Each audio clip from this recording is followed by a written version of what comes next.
Hello, welcome to the latest edition of Marketing Cracked. Today I'm going to be sharing my top tips for email marketing. Okay, welcome back. Email marketing. So, not everyone does it. Some people hate it. My suggestions for why you should do it is that so many businesses do not keep in touch with their database. They've got a database of customers, a database of people who have inquired, and they never stay in touch with them.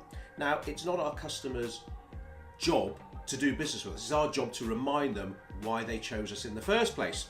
So email is, to be honest, an easy and cost-effective, a low-cost, sometimes a free way of staying in touch with your database. So you can see here, got our nice new backdrop here. I can't move too far, but it's wonderful. We use that in the tennis sponsorship on Friday night. It's in our main office now, so you'll be seeing this a lot, our cool little backdrop. So, right, back to it, email marketing. So you either need to decide whether you're happy to do it or not. Some people are like, oh, I don't want to send emails. Oh, what if someone unsubscribes?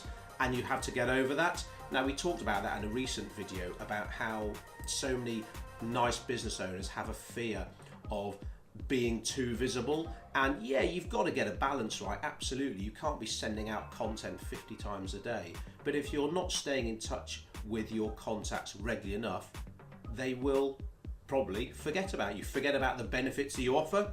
So you need to make that decision. If you're going to go down the email marketing route, that yes, I'm going to do it, I'm going to do it weekly like we do with our Marketing Monday emails, or I'm going to do it fortnightly, or I'm going to do it monthly. I wouldn't do it any less frequently than monthly. If you're sending an email out once every 6 months, surprise, surprise, it's not going to do anything for you.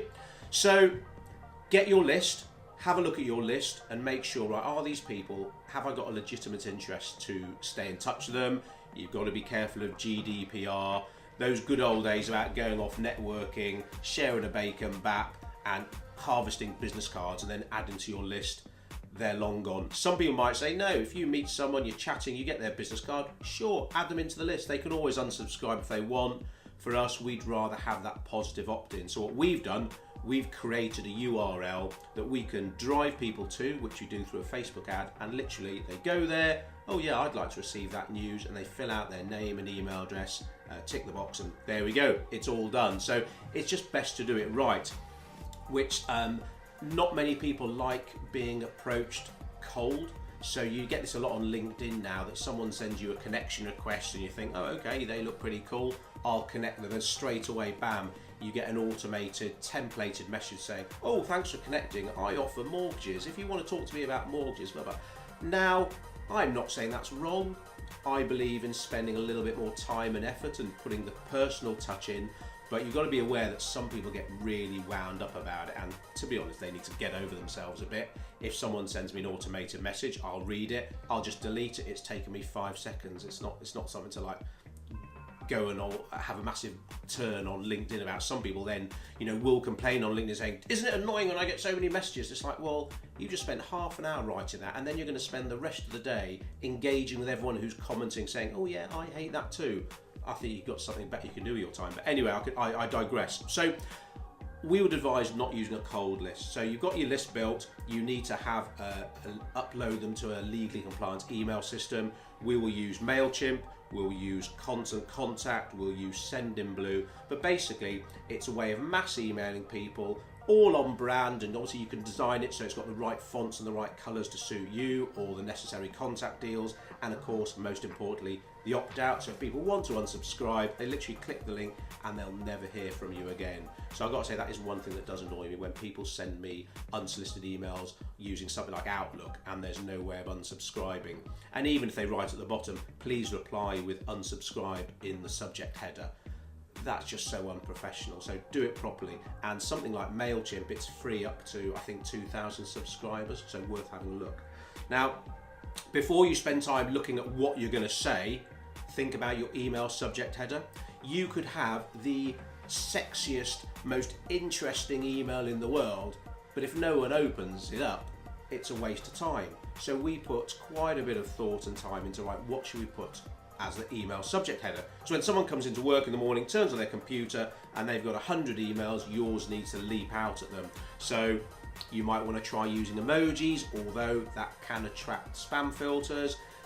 And if you have something like latest newsletter from Codebreak, is that really going to entice people to open it? So I'd never use a headline like latest newsletter, something like that. Think about something a bit more creative.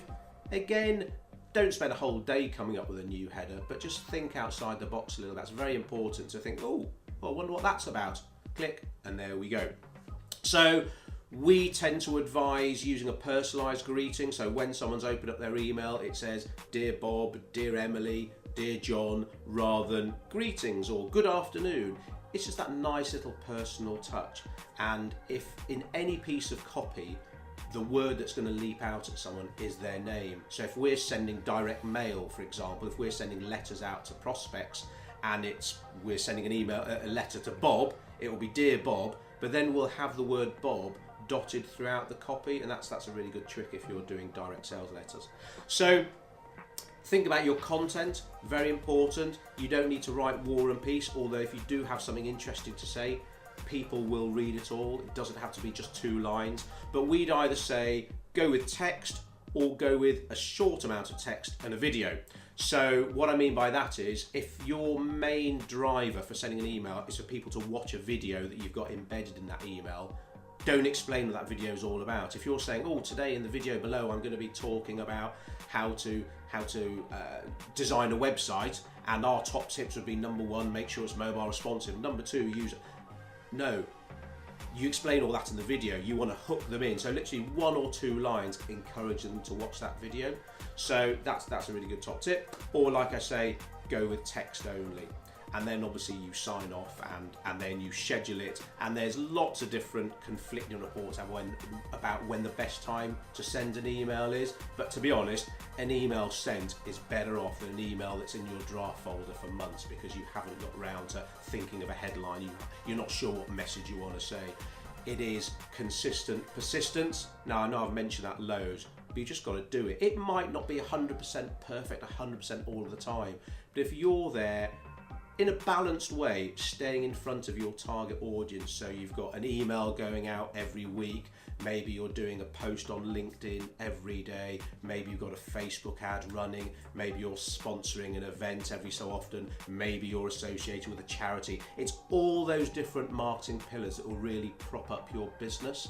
So email marketing for us is hugely important. Literally every time we send an email out, we will get an inquiry, or what happens a lot is that it will act as a prompt for someone to get in touch. So, oh yes, I've been meaning to talk to you about looking after my social media. I got your email and it reminded me to give you a call. So that's worth sending the email alone.